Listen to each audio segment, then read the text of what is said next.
txerritik dena aprobetxatzen da, bai, edo ia dena behintzat.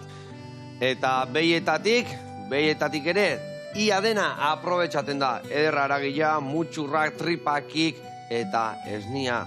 Ze altxorra esnia, zenba gauza egiten dira, gurina, esnegaina, gazta ederrak, eta ikusiko zue, gaurko protagonista, gaztak izango dira, bai. Frisiatik, Holandatik, Arabara etorritako behiak, frisonak izango dira gaurko protagonistak, bai. Gazta urdina, gazta freskua, zer gauza honak.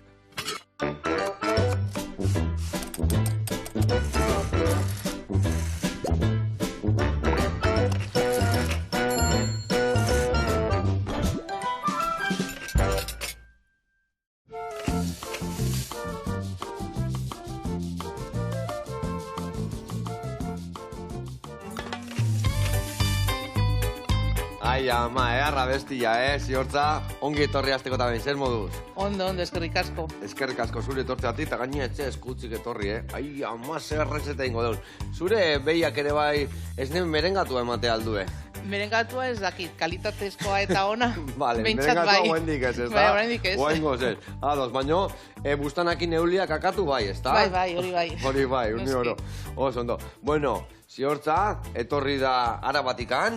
Bai. Egundoko gaztak ditu, bueno, esneki asko, eta gaur nerekin errezeta egitea. Presa haude zuk aldatzeko? Bai, zuk esaten duzuna, bai, egiteko. Oso, ondo. Ba, ziortzakin, egonitzan historiaz abokatu zen bere etxian, erreportaien bat ere bai indeu, eta gaur, ba, hemen dago, eta ikusiko zue, ze gazta eharrak dituen, eta gaur elkarrekin ingo deuna da, karpatxio berezi bat, ospinetako ehar bat ingo deu gazta urdinakin, eta baita ere txibilak, irugilarra, eta erabiliko deuna da, ba, baratzuri freskua.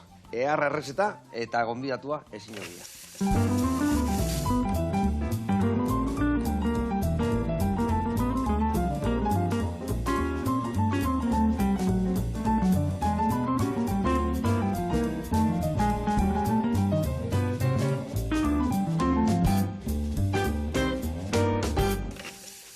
Bueno, lagunak eta ziortza, errezeta garatuko izuet, pausuz nondik noa ibiliko gean jakiteko.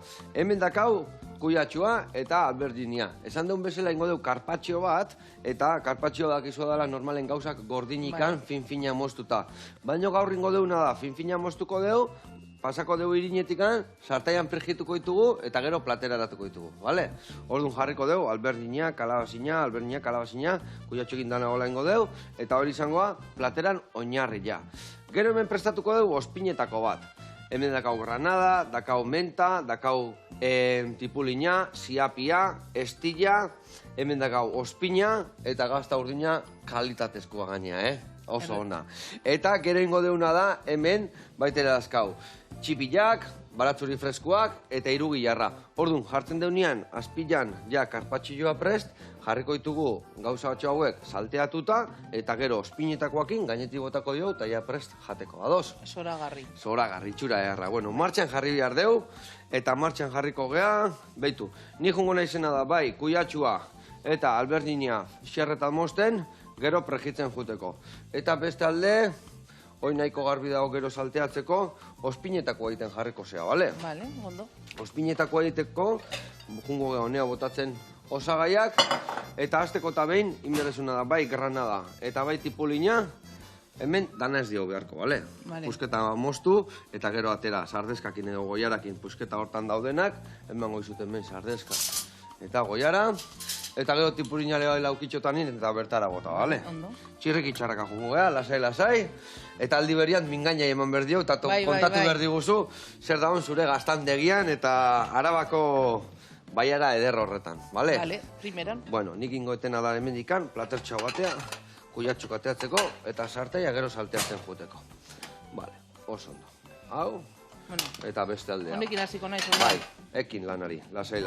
Bueno, ziortza, kontatu, nun dago gaztandegia? Esan den di bai Araban dagoela, baina nun dago zehazki? Bai, Arrespalitzan. Bai. Arrespalitzan daukagu gaztandegia, ikuilua be bai. Eta, bueno, Gorobel mendilerroa aurrean izan da. Kiston paragia da, Ni egonda nago, Eta da leku bat, ederra, lasaia, gaina gu Gipuzkoarrentzako jute gearea, eta lautada bat ematen. Bai, hemen den aldapa izaten da, eta hor dena, bai, laua. Bada aldapa, baino ez hainbesteko leku eharra. Konparatzen dugu, bai. Bai, hala da. Bueno, eta, gaztak iten dituzue, esnea ere bai ekoizten dezue. Bai, jogurra, bai. Jogurrak ere bai, ze esnekin motak ekoizten dituzue? Bueno, egiten dugu gazta freskoa eta jogurra, horrekin hasi ginen. Bados. Amamek ere egiten zuten gazta freskoa eta mantendu nahi genuen produktu hori. Guztiz kontrakoa, ezberdintzeko egiten dugu bai gazta urdina eta berehala esnea ere salduko dugu. Bai, momentuz hori. Gazta freskoa gainak, honek sariak dazka. Bai. Gazta urdinak. Eta gazta freskoak sekulako arrakastak. Igual etxeko erregina izango da gazta freskoa? Gehien saltzen dugun produktua gazta freskoa da. Azkenean, gazta freskoa oso harina da, bai egunero jatekoa, ez? Claro. Bai entxaladan, bai tostadan, bai estipiskatekin edo, bai. Ona. Bueno, eta zuen ikurretako bat edo gauza berezi bada, zuek ekoizten dezuela, zuen behietatikan, zuen esnia egiten dezu eta dana, ez da? Baitu jarri hau gertu dago nagozu. Ordu batak. Ordu batak, tan, oso ondo, bai. Bai, azkenean gure asmoa ziklo bat iztea da. Orduan, guk gure behiak dauzkagu, etxean jaiotzen dira, gesten ditugu, eta, gero, orain produktuak saltzen ditugu. Ekoizten ditugu eta saltzen ditugu, bai. Noiz hasi zinaten, beti da nik indezue gazta freskoa, beti da nik euki dituzue behiak etxian, edo? Behiak, 60ko hamarkadan, hasi ziren behiekin, industriari esnea saltzen, ez? Eta gaztandegiarekin, 2020an egin genuen, pandemia bete-betean hor, eta 2021 batean hasi ginen produktuak ekoizten, bai. Eta, kontantu, gaztandegia, ze berezia dan. Da, eraikuntza oso berezia. Ni junitzanean txuntituta, ezagutzen ditut hemen gaztandegiak, baina zuena oso berezia da. Aukera izan genuen zerotik astea, ez?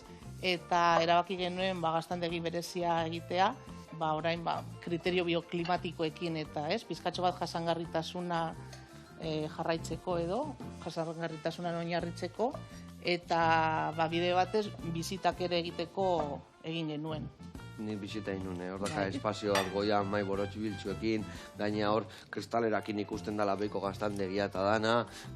Eta kontatu pixkat eraikuntza bioklimatiko hori nola dan zatikan da, bai material oso egurrezkoa da, orientazioak ere bereziak dira, ez da? Berezia baino pentsatuak, ez da? Kontuan izaten da, non dagoen iparra, ez, egoaldea, gero ekipoak ere efizienteak izateko, temperaturen aldetik eta egurrezkoa da, egurrezkoa, gero aislante pila batekin, temperatura urtean zehar mantentzeko, bai.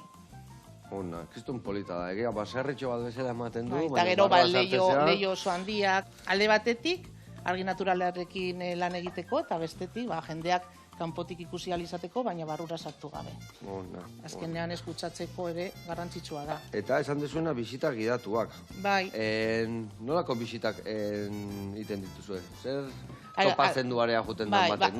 Bisitak berez gaztandegian izaten dira, baina kontatzen diegu gure proiektu osoa, ez? Zer egiten dugun, nondik gatozen, behiak nola zaintzen ditugun, azkenean garrantzitsuenako gure proiektu osoan behiak izaten dira. Bai, ardogile batek mahastia zaitzen duen bezala, zue zaitzen dituzue ageriak, ez da? Bai, osasuntxo egon behar dira, zaindu behar ditugu egunero, zer egiten dugun, ez? Zer jaten duten, nola gesten ditugun, eta kontatzen diegu hori guztia, gero gaztandegian ere, edo erakusten diegu produktuak nondik ekoizten ditugun eta azkenean, dastaketa txiki bat egiten dugu, gure produktuak probatzeko, eta bide batez ere, beste ekoizle batzuen produktuak, ogiak, marmeladak eta. Egia esan, gaina ikusten da, zu ezabetean gaztandegian, eta bertatikan ikusten da ikuilua. Bertatikan ikusten da korta, zuen korta ikuilua ditu dira. Biak ezabitzen ditu nik. Eta, handago, behaien larrek dazkae, bolak, belarranak, zuekin dakoa, zuekin dako jarriak, eta hor nola ikusten da, hor nola iten dan, zirkuitu guztia bertan, eta... Bai, azkenan esan duguna, zikloa iztea da, zirkulo bat iztea, eta guk prestatzen dugu haien elikadura bebai, belarra, belar guztia txekoa da. Dana etxian indakoa. Eta horrela jendeak ikus dezake zelakoa den prozesu osoa, ez? Lurratik hasita, amaierako produkturaino. Bikain. Eta, geho, lehen hemen aipatuenik frisonak dazkazuela, dazkazuen behi guztiak frisonak dira, edo... A ber, ikuioan oinarria frisona da, baina flebik ere sartu dugu orain. Flebik arrazako behiak ere sartu dituzue. Batzuk sartzen ari gara. Azkenean flebika ba, koipetsuagoa ematen du esnea, eta beste kalitate bat, ez? Eta zuek zuen gaztak eta zuen jogurak eta produktu egiteko, flebikakin ikusi dezue pixkatola bai koipe gehiago, pixka gorputz gehiago? Bueno, azkenean gehiena... Garrantzitsuna elikadura izango da. Hori da, bai, horrekin ez dugu asko nabaritu, baina elikadura garaiaren arabera, bai hor, nabaritu aldugu ezberdintasun pizkatxo bat. Eta behiak, esan dezun bezala, zuek azteit dituzuela, zuen behiak dira, zuen txala dazkazue. Bai. Hori dana, nola kudeatzen dezue? Ni badakizutik astandegian tope zaudela, zein da hor behiak zaintzen, nola banatzen dituzuela? Azkenean hor jendea daukagu, jende asko guztira bederatzi pertsona gaude. Bederatzi lagun zaudeteria lanian. 5 pertsona ikuioan daude. Bai. Azkenean behiak zaintzea, baina ere belarra jasotzea, bakizu, baserri batean beti egoten da lana. Beti zerbaitin gabe egoten da. Bai, ez gara aspertuko. Oitxidurak inberdiala, obelarra jaso berdala, ikuilo garritu berdala. Eta gaztandegian 4 pertsona gaude be, bai. Bai, azkenean guk ere banatzen dugu gure produktua, eta... Baina ez bana ez nahizten, banatzen zenuten lanak, zenarrak egitezun gehiago bai ikuiluko lanak, eta zuk... Bai. Baina beak zu baino laguntzaile bat gehiago daka, Bai. Behi bosta zuek lau. Hori da. Epa... Abantaia daukate. Bai. Aian urte batzu barru ere gaztandegian izango dugu abantaia hori, ez? Zerrek ematen du azkenian, bueno, lanak bilak emango du, ezta? Bai gaztandegiak eta bai ikuila. Ezberdina da. Animaliko goita labordu dira, baina gaztandegiare bai urte guztian dakazu ezuk ez nia, eta urte guztien zaudete gazta egiten? Bai. Azkenean gu behia dauzkagu, eta hori zuk esan duzuna, esnea urte osoan zehar izaten dugu, eta orduan, hasi ginenetik, oraindik ez dugu gelditu. Gure lana, bai.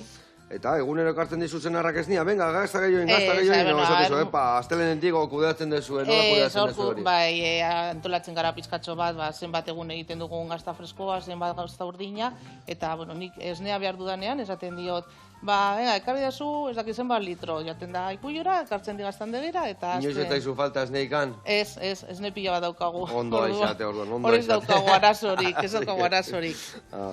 Bueno, hementxe, oentxe hauek prejitzen hasi behar naiz, baina prejitzen... Honekin balio du gehiago. Bai, nahikoa izango da. Gero tipulina botako dugu, baina ingo deuna lehen da bizi erreportai bat ikustea jungo geha, ados?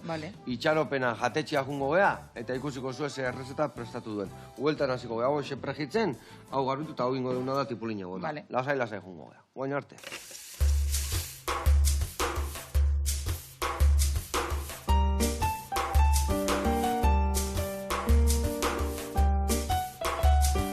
Eguardion, Joseba.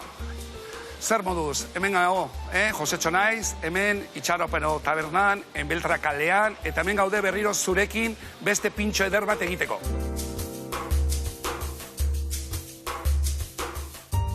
Bueno, hemen nago, Itxaropenako sukaldari nagusiarekin, Nahiatekin.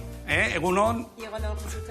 Eta gaur aukeratu duen errezeta da arroka eta urdaiazpiko iberikoa. Oso originala, ez da? Hemen dakazu osagaiak daka kanaila edo kanadila eta arroka bat bezalako antza dauka. Ez da? Gero dago tomateak, Nafarroko tomateak, baratzuria, urdaiazpikoa eta arraizalda. Errezetarekin hasiko gera, erroka eta urdaiazpiko iberikoa, eta lehenengo pausoa egin behar dana da tomate aparra. Eta tomate aparra egiteko behar dugu baratzuria eta tomatea eta arraizalda. Bueno, hemen sukaldaritza egiten dugu batez ere, sukalde tradizionala igual tantan pixkatekin, moderno pixkatekin. Baina, Itxaropenean ikusten dut izena dakalazko eskaintzen dugu beti produktoa garaikoa. Beti garaikoa, eta tokikoa. Eta orduan, jendea etortzen da, garaiko produktua dakalako beti freskoa, eta azkenik bai hemengo jendeakin lan asko egiten dugu. Turistakin ere bai, baina hemengo jendeakin lan asko egiten dugu. Ikusi noiz ikusuen. 1910ean, eta unustik honea hondikan jarraitzen du tabernau. Taberna mitikoa da hemen Partezarrean. taberna honek irikizunetik bete auki deut tomate impresionanteak. Orduan zein gendun? Tomatekin, tomatea egin duna sofritoakin, eta hemen saldakin, arrai saldakin da dena, eta zan duen, ze goxoa gelditzen da. Bueno, gero egin behar deguna da, hemen kanailak egosi. Orduan, uretan gatzakin, gatzatuakin, botatzen dugu irakiten danen kanailak, irakiten haste danen, minuto bat, eta egina daude. Egosia daude kanailak. Kanailak egosita gero, egin behar deguna da, atera, bere gorputza barrutik. Ateratzen dugu barruti bere gorputza, eta egina dakau kanailak. Bueno, ikusten dezu platerau, moja dala hor dabil, egun guztinze, ateako dun berria, hemen imazde, ez dulo egiten, behin gabetik gauzak asmoatzen, gauz berriak asmoatzen, eta zoratu egiten du jende guztia, baina azkenik gauz honak ateratzen dira. Ikusten zu hemen gino badala, Andaluzia, Euskadikin. Tomate afarra egina da honean, sartzen dugu sifoi batean, eta egiten dugu berotu baino mariara. Eta montatzen dugu platera. Aurrena beran ze jarriko dugu? Tomate afarra. Tomate afarra jarriko dugu beran, ondo, eta gero jarriko dugu. Salteatuta, hemen kanailak, urdai azpikua zatituta, salteatuko dugu ondo, jarriko dugu apar gainean, eta gero jarriko dugu dekoratzeko brote batzuk. Eta platera pres jateko.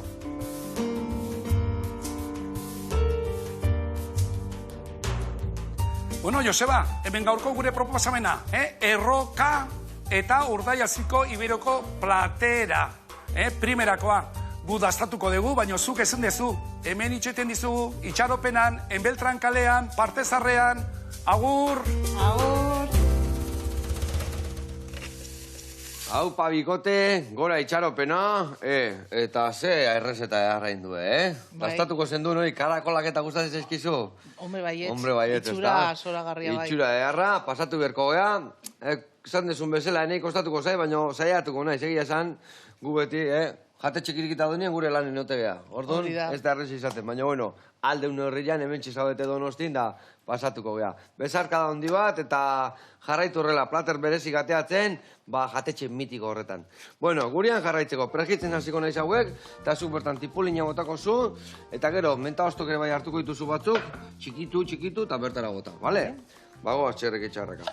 Bueno, hemen txe.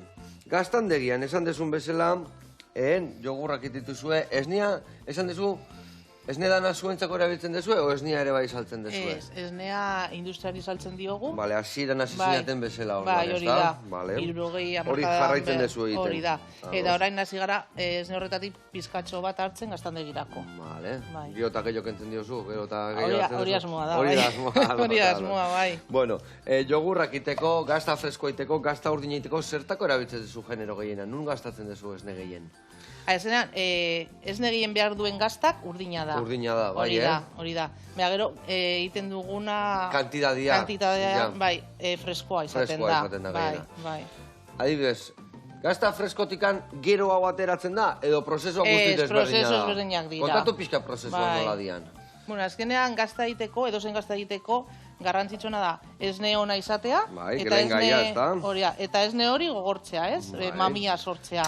Mami hori, mamia daukagunean mosten dugu, modu honetan gatxure ateratzen da, eta lortzen dugun alea, hori ontziratzen dugu eta hori gazta da. Eta hori da gazta. Non dago ezberdintasuna?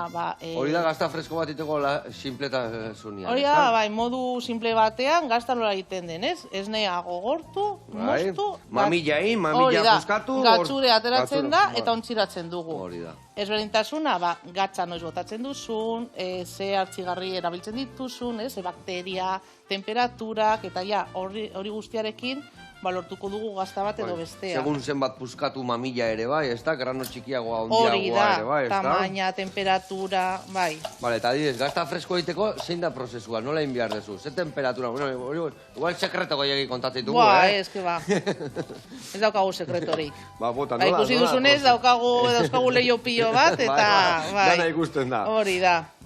Kontatu pixka, gazta freskoa, ze temperatura, pasteurizatua da, gordina da? Dena pasteurizatzen dugu. Bale. Eta gero, gazta freskoa egiteko, gutxi gora bera 36 gradutan edo. Bai, orduan 36 gradutan. Hori da pixkat, animaliaren Tititik atera hori da gorpuzan temperatura, ez? temperatura, Gutxi gora bera. Bai, eta hor botatzen dugu gatzagia, Bai. mamia sortzeko.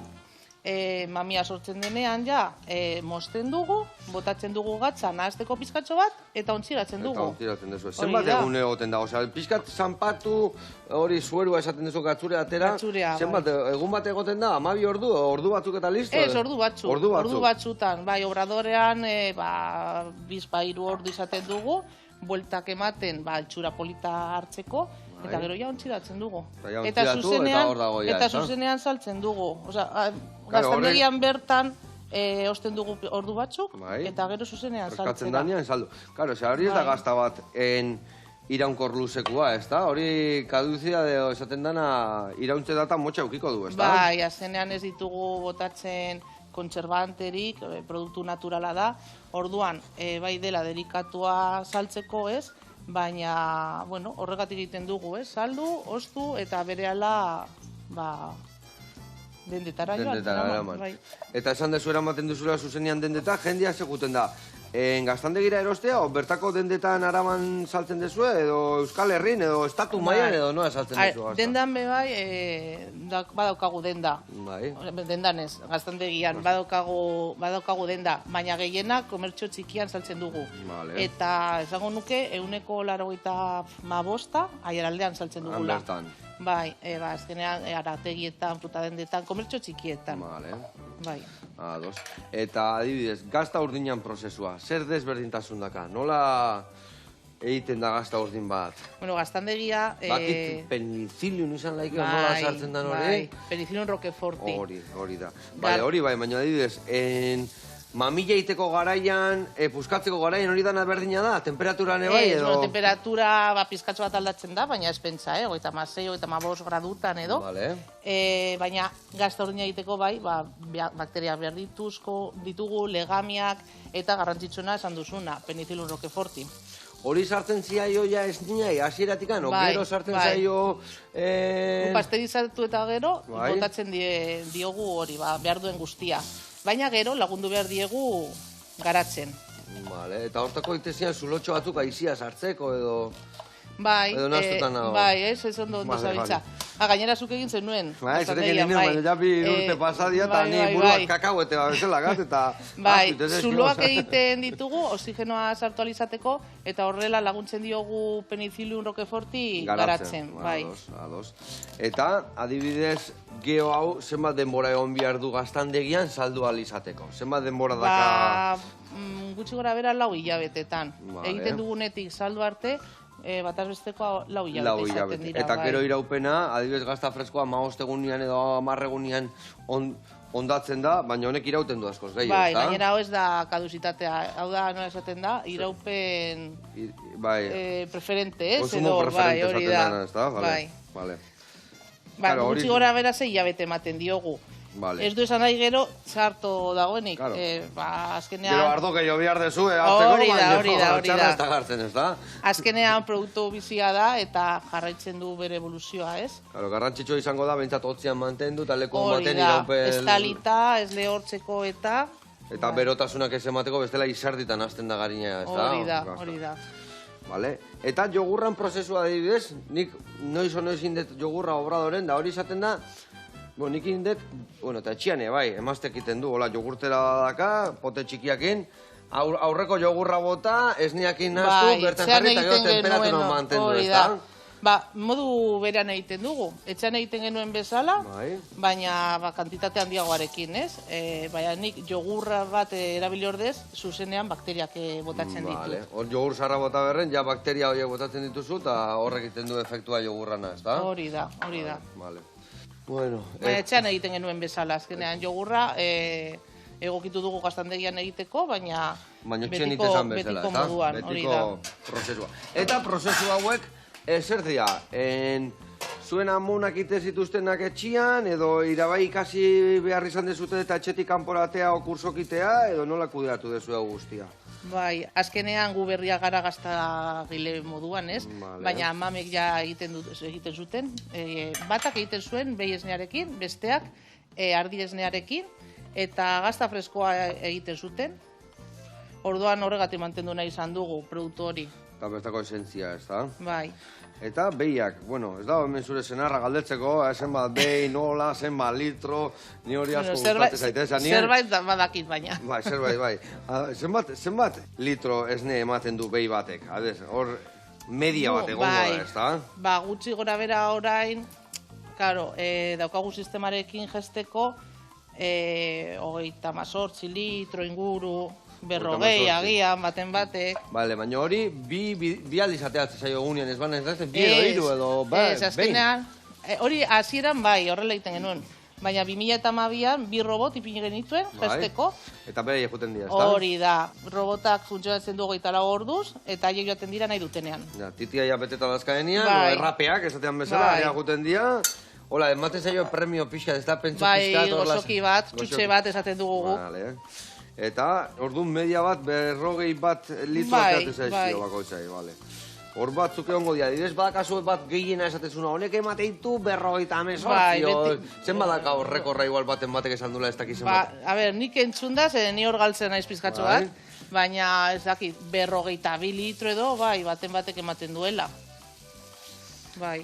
Azkenean, lehen bitan gesten zirenez, orain robotekin, 3 edo 4 batzuetan, horregatik esne gehiago ematen dute. Eta egia esan gehiago emate horrek naturalagoa izango da, zeratik azkenean, txala batek entzun errapetik tirako egunean bi aldiz edo. Berak nahi duenean, ez? Berak nahi duenean, da askotan bi hor duro, ez egunean bi aldiz, iaia, ez da, txala batek. Hori da, eta onerako joan gara azkenean, gehiagotan gesten direnean ere, infekzioak gutxitu dira izugarri, orduan onerako joan gara, bai. Ondo. Eta guantxe zenbat abere buru dazkazue, bertan? Ba, gesten ditugu 85 edo, egon gara 120 gesten. 120, helburua horri pizkatxo bat. Geisten, ez da? Bai, txikitzen pizkatxo bat lana hor, mimatzeko gehiago. Eta guztira, txalekin eta guzti, 150, 160 izango dira. Ope. Badago lana, abere hori edanak kudeatzen, Bai. Ondo. Nola zoaz horrekin? Menta gehiago botako dut?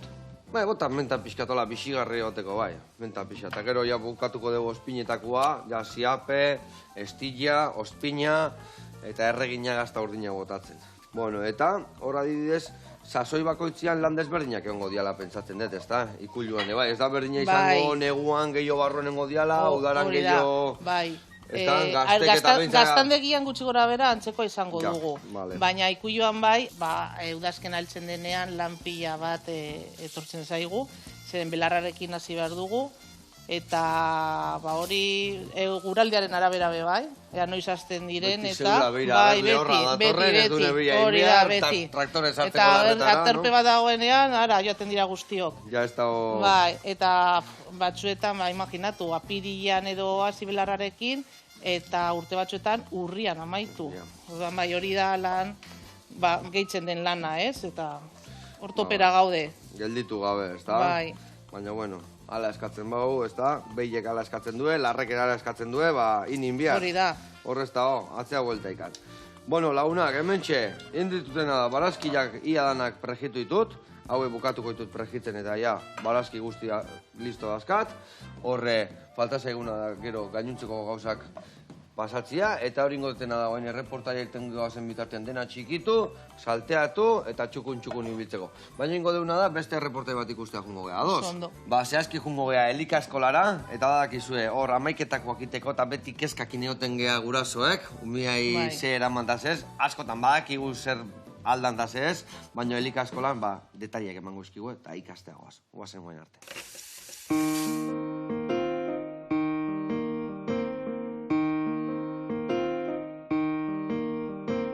Kaixo berriro ere, June naiz, Hondarribin gaude Elika eskolan eta gaurkoan gai berri batekin nator, amaiketako eta askarien inguruan ea ideia berri batzuk ematen dizkizuedan eta nola egin dezakegun otordu tarte hauek oso-osoak.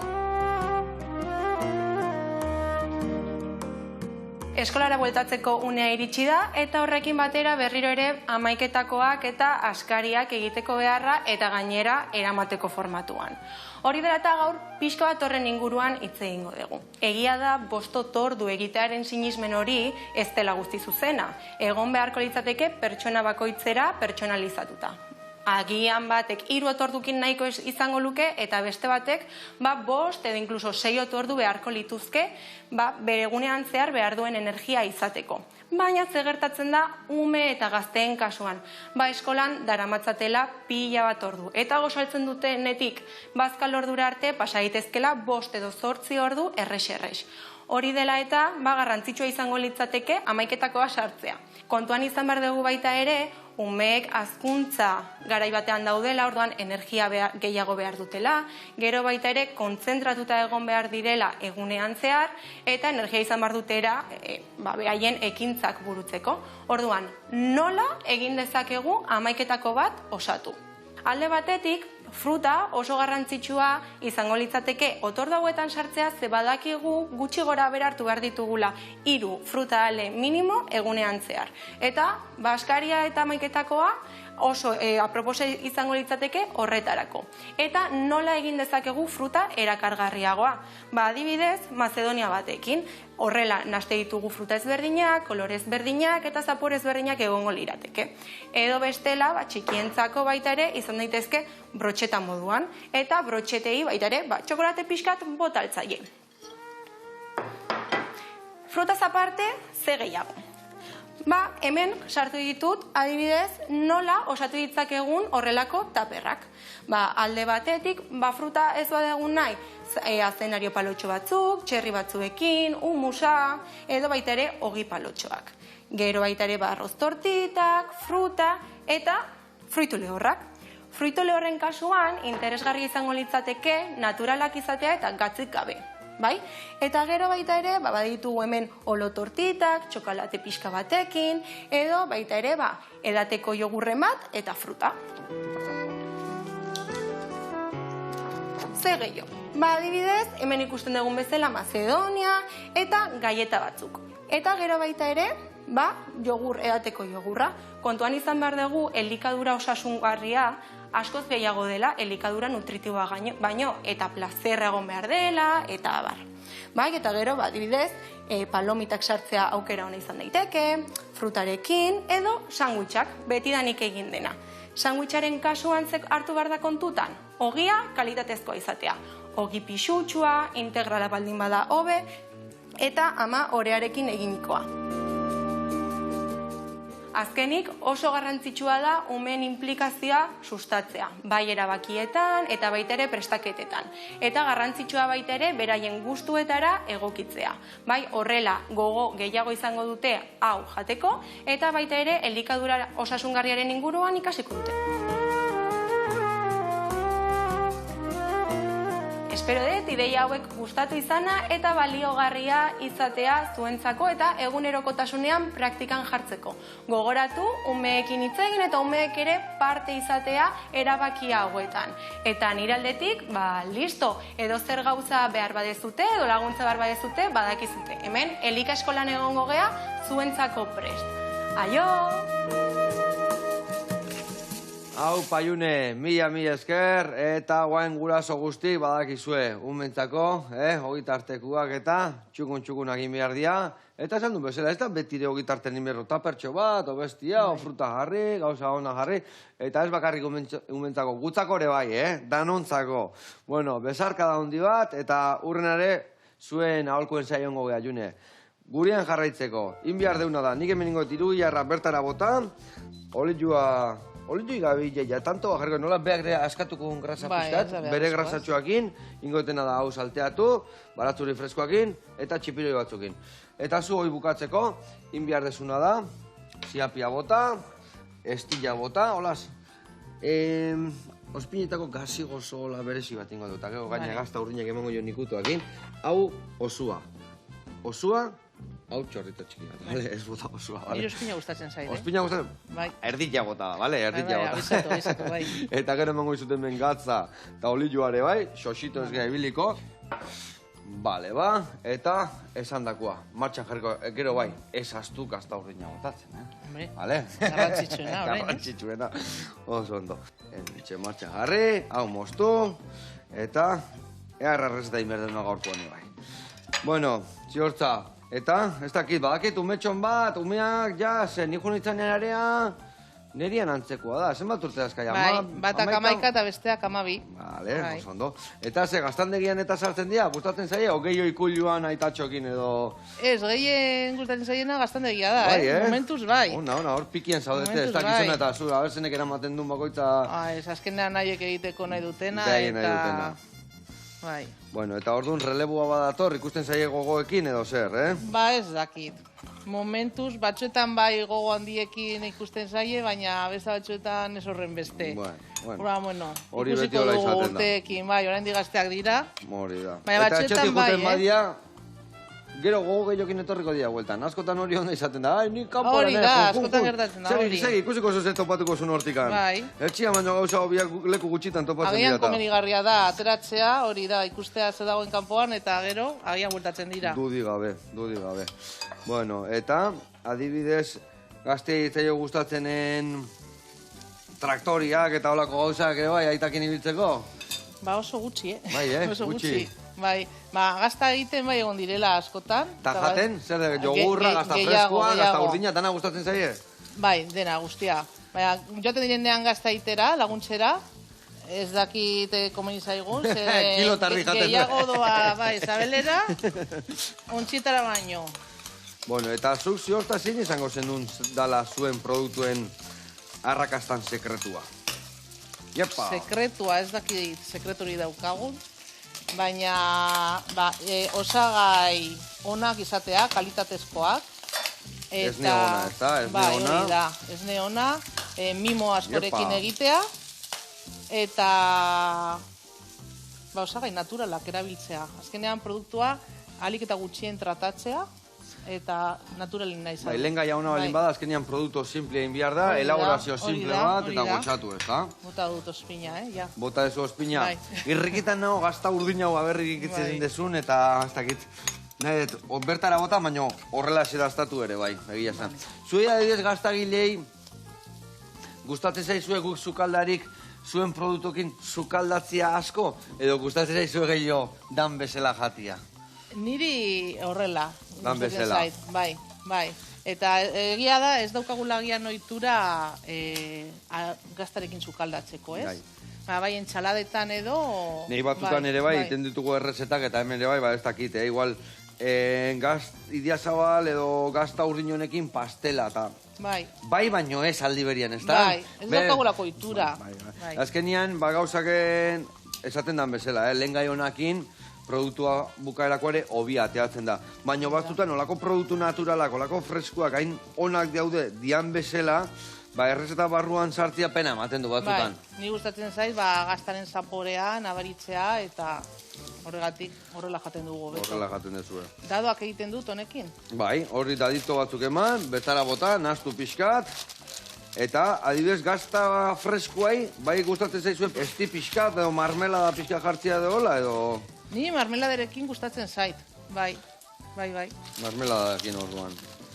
Bai, egia zen gazta freskoa beti, a ber, sosituagoa, komila tartian ez da, baina bai beti mermelada, iragazar pixkat, ondo juten zaio. Bai, baina marmelada ezberdinak dauzkagu, eta gazta freskoari bagian bat ipintzen diogu, urdinari beste bat, ez?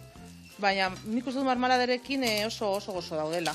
Ai ama, irikiezun gazta hori. Usaina dioten zaizu? Usaia, ia buruz botatzen naiz bertara. Ai Bai. ama, zea sala, erakutsi jendia hemen. Nola da.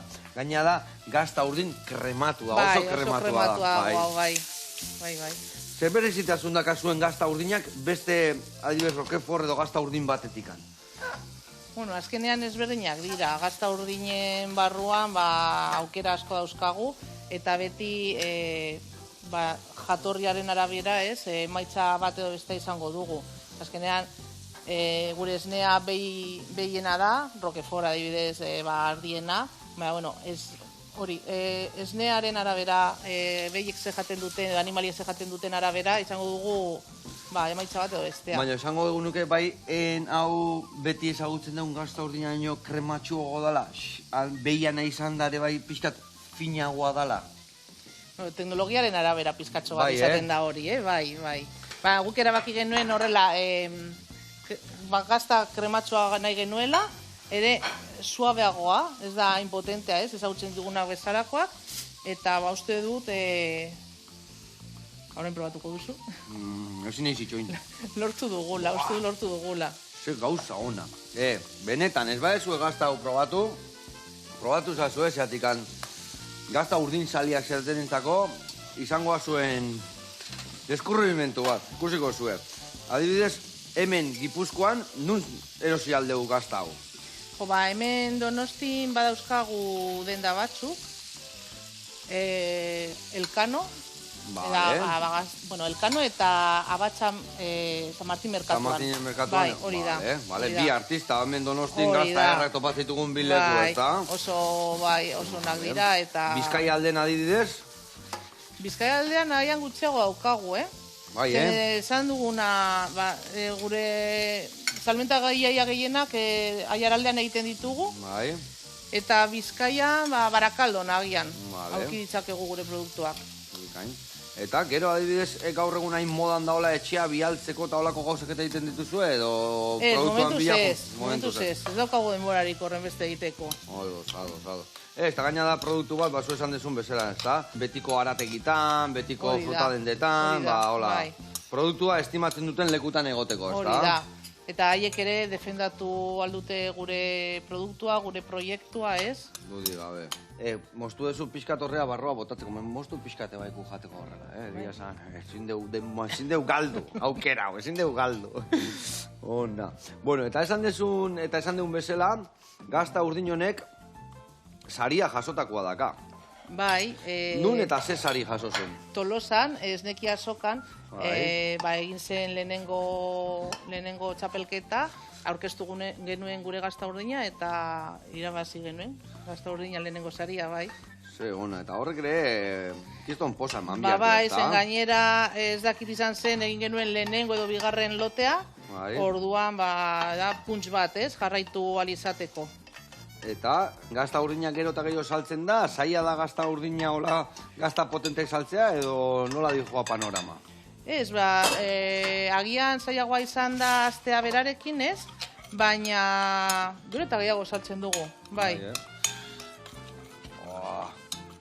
Beitu, lagunak, beitu, Ze kremoso da hon. Askotan gazta urdinak eta izaten da nahiko krematxua, baina lehor puntxu batekin. Eta hau dago... Hau dago, hori.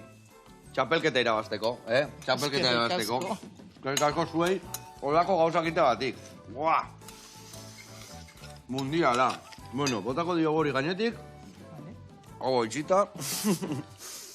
Hemen, jarra indau, hau edo zein nola, iten bazue arrozan entxalada pasta bat edo olako bat bota gainetik. Bai, izugarri. Eharra. Ingo deuna da, guain, hemen gainetik bota horrela, Eta, indeu, bueno, eta bisitak idatuak iteko. Nola jarri berdia zuekin kontaktuan? Webunean telefona daukagu edo WhatsApp bidez, eta jendeak deitzen digu, galdetzeko bisitan nola egin ditzakegun, eta geratzen gara.